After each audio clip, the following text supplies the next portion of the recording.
شہر میں کوہرام برپا تھا۔ بڑے بوڑھے اور بچے تو سورج غروب ہونے سے پہلے ہی اپنے اپنے گھروں میں دبک کر بیٹھ گئے۔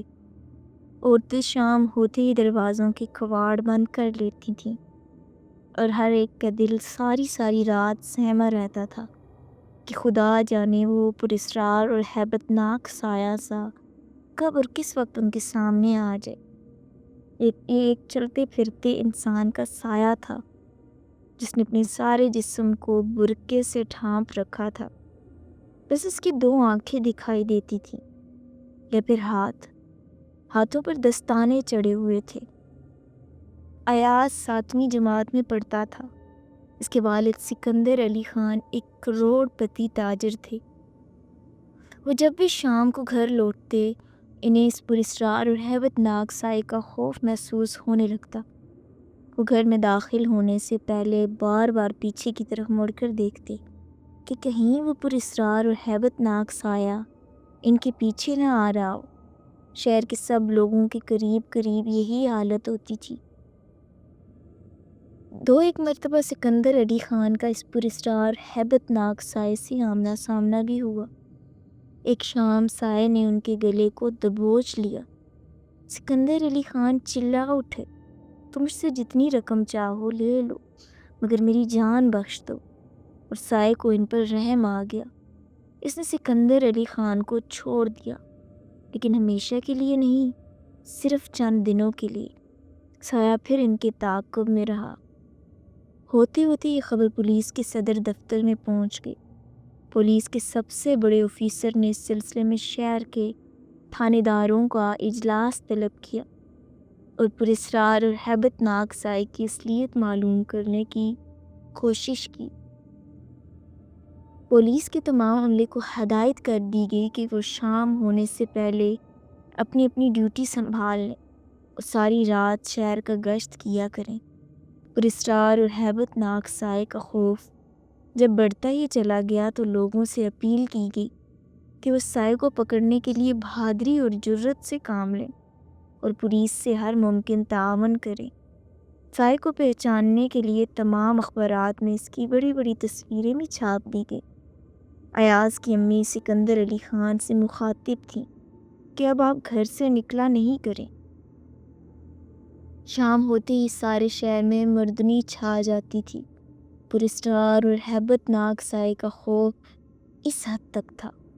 رات کے وقت سارے شہر میں ہو کا عالم طاری رہتا، اور تو اور گشت کرنے والی پولیس بھی ڈر کے مارے لوگوں کے گھروں میں چھپ جاتی، اور پراسرار اور ہیبت ناک سایہ اکیلے ہی شہر میں پھرتا رہتا۔ اس سائے کی گردن ہر وقت اکھڑی تو رہتی تھی۔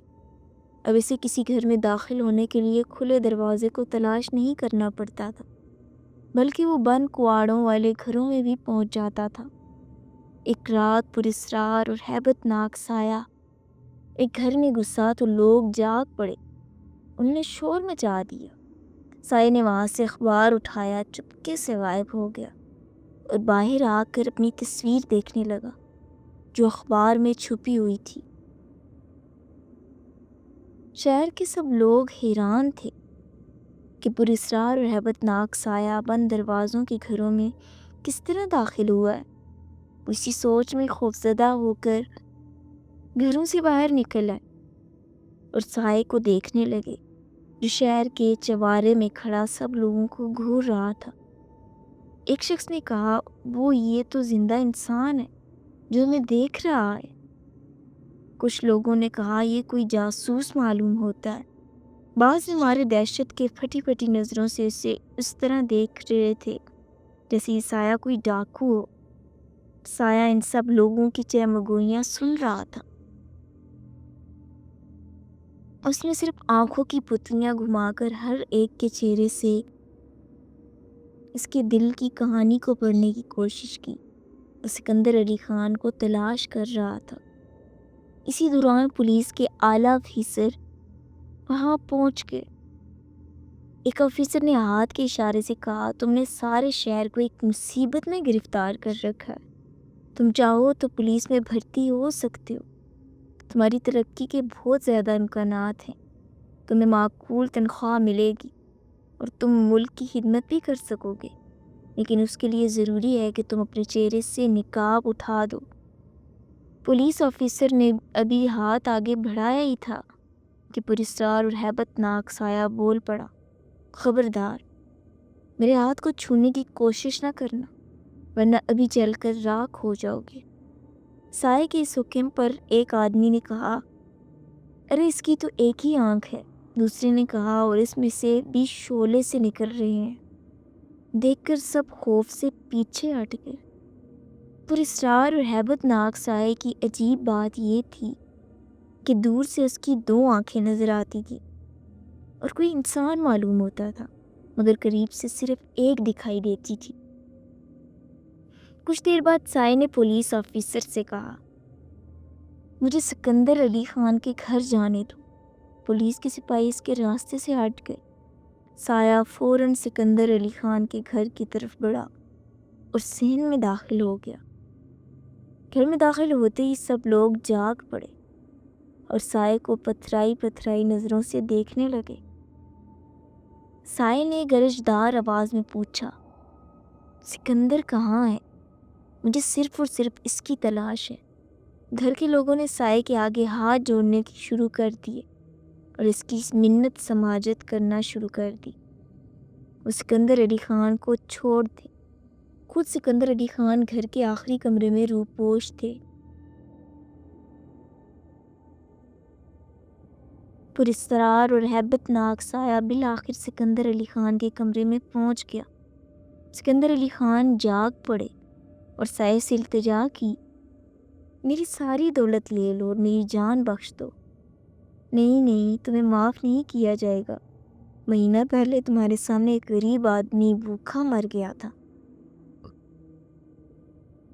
اور تم نے اس سے دھتکار لیا تھا اور اس کی کوئی مدد نہ کی۔ تمہاری دولت کی مجھے نہیں ضرورت، غریبوں کی ضرورت تھی۔ سایہ بولا۔ پولیس کے سپاہی اور افیسر باہر کھڑے پراسرار اور ہیبت ناک سائے کو قابو کرنے کی ترکیبیں سوچ رہے تھے۔ بعض کے خیال میں برقعے میں چھپا ہوا آدمی پاگل تھا، جبکہ بعض کی رائے تھی کہ وہ اپنی آنکھ کے ایک اشارے سے کئی لوگوں کو قتل کر سکتا ہے۔ اسے نیچے دکھایا جاتا تو کیوں کر؟ ہر پولیس آفیسر کے لیے یہ مسئلہ درد سر بنا ہوا تھا۔ ان کے لیے اندر جانا خطرے سے خالی نہ تھا۔ وہ پراسرار سائے سے صلح کی ہر ممکن کوششوں میں مصروف تھے۔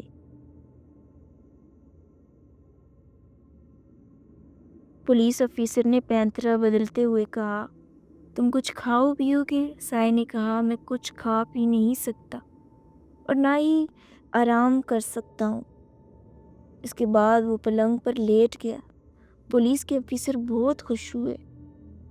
جب یقین ہو گیا کہ سایہ سو چکا ہے تو ایک پولیس آفیسر بندوق لے کر اس کا کام تمام کرنے کے لیے کمرے میں داخل ہوا، مگر وہاں ایک بے سر کی لاش پڑی تھی۔ قریبی سکندر علی خان مردہ حالت میں پائے گئے۔ لوگوں کا خیال تھا کہ یہ سایہ بھوک سے مرنے والی کی روح کا تھا۔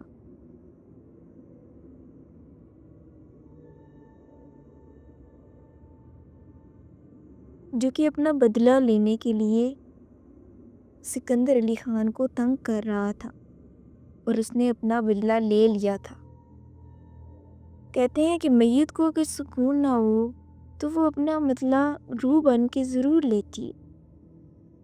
اسی طرح سکندر علی خان کی لاش، سکندر علی خان کا قتل اس سرکٹی لاش نے کر دیا۔ مزید ایسی کہانیاں سننے کے لیے میرے چینل کو سبسکرائب کریں۔ آپ کا بہت بہت شکریہ۔